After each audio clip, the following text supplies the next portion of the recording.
భారతదేశం స్వాతంత్రం మీద కథ తీయాలి, లేకపోతే ఇంకేదో లేకపోతే ఒక హిస్టారికల్ క్యారెక్టర్ ఒకటి ఉంది దాన్ని ఎక్స్ప్లోర్, అలాంటివి ఏమైనా ఉన్నాయా? అట్లా ఏం లేదు కానీ నాకు మైథలాజికల్ ఒకటి చేయాలని ఉంది, ఒక మాయా బజార్ లాంటి ఫిల్మ్ చేయాలని ఉంది. ఓకే, సో అది ఉంది డ్రీమ్, టోటల్ మైథాలజీలో చేయాలని ఉంది. ఓకే, చూడాలి, ఇప్పుడు కాదు అది, అది ఇప్పుడు ఇమ్మీడియట్ గా కాదు, ఇన్ ఫ్యూచర్ ఎప్పుడైనా. So not of any other kind. ఇప్పుడు ఇన్ని సినిమాలు వస్తున్నాయి కదా, ఓ పక్కన బాహుబలి వచ్చి ప్రపంచ రికార్డులు బదలు కొట్టేసి, తర్వాత త్రిబుల్ వెళ్ళి రామ్ చరణ్ జూనియర్ ఎన్టీఆర్ ని అసలు ఒక రేంజ్ లోకి తీసుకెళ్లి పెట్టేసింది. మనం అలాంటి సినిమాలు ఏమైనా చేసే ఆలోచన? అంటే అది చెప్తాను కదండి, మనం ఏది ప్లాన్ చేయండి, నేను సో ప్లాన్ చేస్తే మనం డిస్టర్బ్ అయిపోతాం. రాజమౌళి గారు అనే ఆయన కూడా ఈ స్థాయికి రావడానికి ఎంతో దాని ఏమంటారు, ఎంతో ఇక్కడ స్ట్రెస్ ఉంటుంది చూసారా, ఒక డైరెక్టర్ కి అది చేసే వాళ్ళకి అర్థం అవుతుంది. సో ఒక సీన్ క్రియేట్ చేయించుకోవాలన్నా, ఒక సీన్ రాయాలన్నా, ఒక సీన్ నెక్స్ట్ లెవెల్ లో తీయాలన్నా, దాని ఇమాజినేషన్కి వెళ్ళాలంటే ఒక క్రియేటర్ అది స్ట్రగుల్ మామూలు స్ట్రగుల్ కాదు. నేను అనుకుంటూ ఉంటాను, రాజమౌళి గారు ఎంత స్ట్రగుల్ అవ్వకపోతే అలాంటి ఎపిసోడ్స్ కానీ అలాంటి సినిమాలు కానీ డిజైన్ చేయగలరు అనిపిస్తుంది. సో అది నేను అంత స్ట్రగుల్ అవుతాను నేను అనుకోవట్లేదు, ఎందుకంటే యాజ్ ఎ పర్సన్ అది ఉండాలి. సో నేనేంటే కొద్దిగా నా టేస్ట్ కి తగ్గట్టు నేను ఎలాంటి సినిమాలు తీయగలను అనే దానిలోనే వెళ్తాను. అంటే the difference lies is actually ఇప్పుడు తను తీసుకున్న స్పాన్, ఆ బడ్జెట్స్ అదే అంటుంది, గార్జియస్ డెవిలిష్ బడ్జెట్ అవన్నీ కూడా. ఓకే, సినిమాలు అన్ని బాగున్నాయి కాబట్టి ఇప్పుడు స్పిల్బర్గ్ వచ్చి ముద్దు పెట్టుకుంటాడు, కౌగులించుకుంటాడు, తేడా వచ్చిందంటే. బట్ మీరు ఇందాక చెప్పిన దాంట్లో అంత స్ట్రగుల్, అదే అంటుంది సినిమా తాలూకు ఆయన పెట్టే టైం అవుతారు. అదే అంటుంది, అది దేనికైనా లెవెల్ ని బట్టే ఉంటుందండి. ఇప్పుడు ఆయన స్ట్రగుల్ అయ్యే లెవెల్ చాలా ఎక్కువ, ఆయన పెట్టే టైం ఎక్కువ, ఆయన పెట్టే స్పేస్ ఎక్కువ, ఆయన పెట్టే ఎఫర్ట్స్ ఎక్కువ, అన్ని ఎక్కువ ఉన్నాయి కాబట్టి స్పాన్ గానీ రిజల్ట్స్ గానీ అలా ఉన్నాయి. అందరూ పెట్టారని కాదు అనేది, ఇంకా అది మ్యాడ్నెస్ అనమాట. అది మ్యాడ్నెస్ ఉంటేనే అలాంటి వండర్స్ క్రియేట్ చేయగలరు ఎవరైనా క్రియేటర్. సో ఇప్పుడు అనుకుంటే అవ్వయి. ఇప్పుడు రాజమౌళి గారు అంత గొప్ప సినిమా తీశారు కాబట్టి, అంత సినిమాలు బాహుబలి ఇలాంటి RRR కానీ ఇలాంటి సినిమాలు తీశారు కాబట్టి మనం కూడా తీసేయాలంటే మనం అట్లా అనుకుంటే అవ్వయి. You have to think and you have to imagine, you have to dream. అవన్నీ మనం అంత దానికి మనం చేయాలి. అది ఇమీడియట్ గా ఇప్పుడు నేను రాజమౌళి గారిలో ఒక సినిమా తీసేయాలి, నేను ఒక పాన్ ఇండియా లెవెల్లో హిట్ కొట్టాలంటే నేను అలా ఆలోచించను.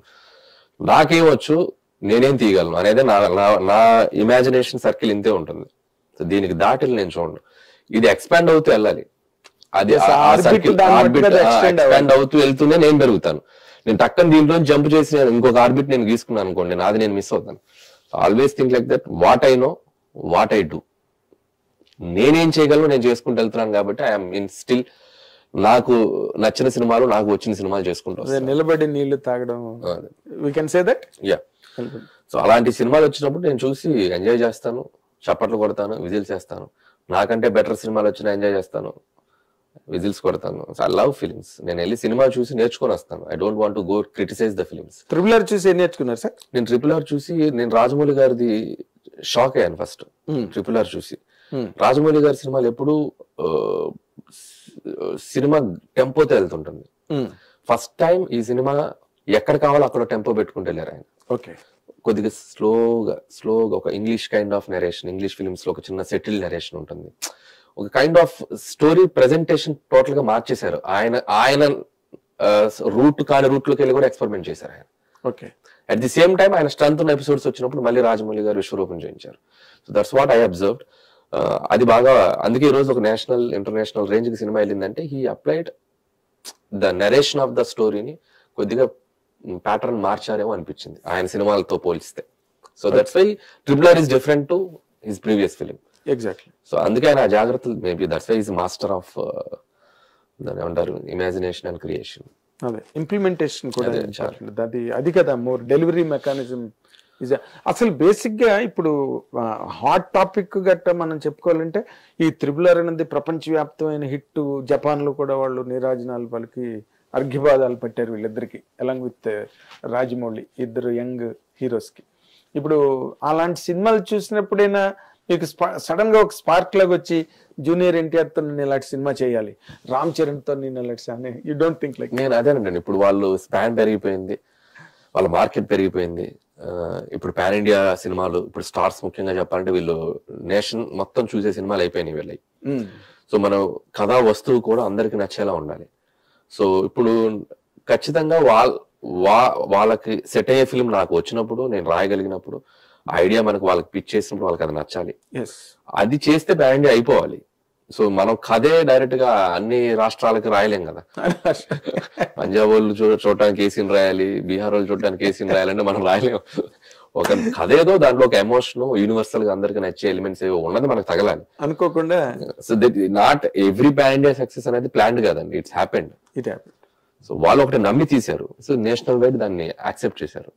కేజీఎఫ్ కానీ, పుష్ప కానీ, రాజమౌళి గారు అఫ్ కోర్స్ ముందు ఆయన అచీవ్ చేసేసారు, తర్వాత వచ్చిన సినిమాలు కూడా. సో అది జరగాలంటే ఇన్ ద సెన్స్ మనం అంతే హానెస్ట్ గా అటెంప్ట్ చేయాలి అది.